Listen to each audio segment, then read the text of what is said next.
ఇప్పుడు పని లేని కాంట్రాక్టర్లు ఉన్నారు అనుకో, పని లేని పెద్ద పెద్ద కాంట్రాక్టర్లు ఉంటే ఆ కాంట్రాక్టర్లకు పని దొరుకుతుంది.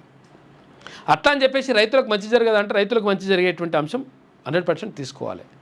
కాకపోతే ఏంటంటే ఎవరైతే ఇప్పుడు విద్య లేక వైద్యం లేక వాళ్ళు చచ్చిపోతూ ఉంటే ప్రజలను పట్టించుకోకుండా ఇప్పుడు ఫీజు రియంబర్స్మెంట్ ఏమో 1400 కోట్లే ఉంది. ఈ 1400 కోట్లు ఫీజు రియంబర్స్మెంట్ ఇచ్చేస్తే అది ఒక 8,000 కోట్ల రూపాయల ఫీజు రియంబర్స్మెంట్ ఉంది. తర్వాత 1,400 కోట్ల రూపాయలకు సంబంధించి ఆరోగ్యశ్రీకి సంబంధించినటువంటి ఏదో బకాయిలు ఉన్నాయి. అవి చెల్లిస్తే కథ పాపం పేదలకు వైద్యం అందుతుంది, పేదల ప్రాణాలు కాపాడినట్టు అవుతుంది. వీటిపైన కూడా దృష్టి పెట్టాలి కదా. ఇవి చాలా ఇంపార్టెంట్ కదా.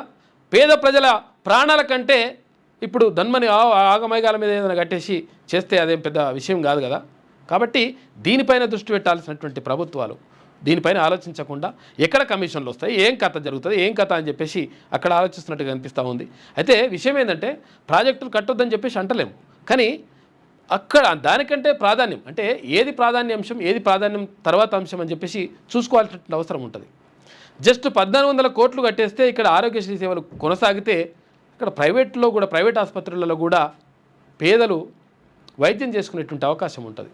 అటువంటి అవకాశం లేకపోతే ఎట్లా మరి? ఇక్కడ విద్యకు సంబంధించి కూడా ఫీజు రియంబర్స్మెంట్ రాక చాలామంది పేద విద్యార్థులు కనీసం వాళ్ళ సర్టిఫికేట్లు తీసుకోలేక, సర్టిఫికేట్ తీసుకుందామంటే వాడు ఇయ్యడు, ఎవడు మేనేజ్మెంట్ వాడు ఇయ్యడు. ఎందుకంటే నువ్వు మొత్తం బిల్లు కట్టు, నువ్వు మొత్తం ఫీజు కట్టు అని అంటాడు.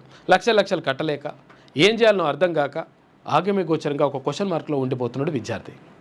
ఇక్కడ విద్య కానీ అక్కడ వైద్యం కానీ దీనిపైన ప్రత్యేక దృష్టి పెట్టాల్సినటువంటి ప్రభుత్వాలు దీనిపైన పెడతారు. ఎందుకంటే దీంట్లో కమిషన్ రావు కదా, అట్లుంటుంది లెక్క.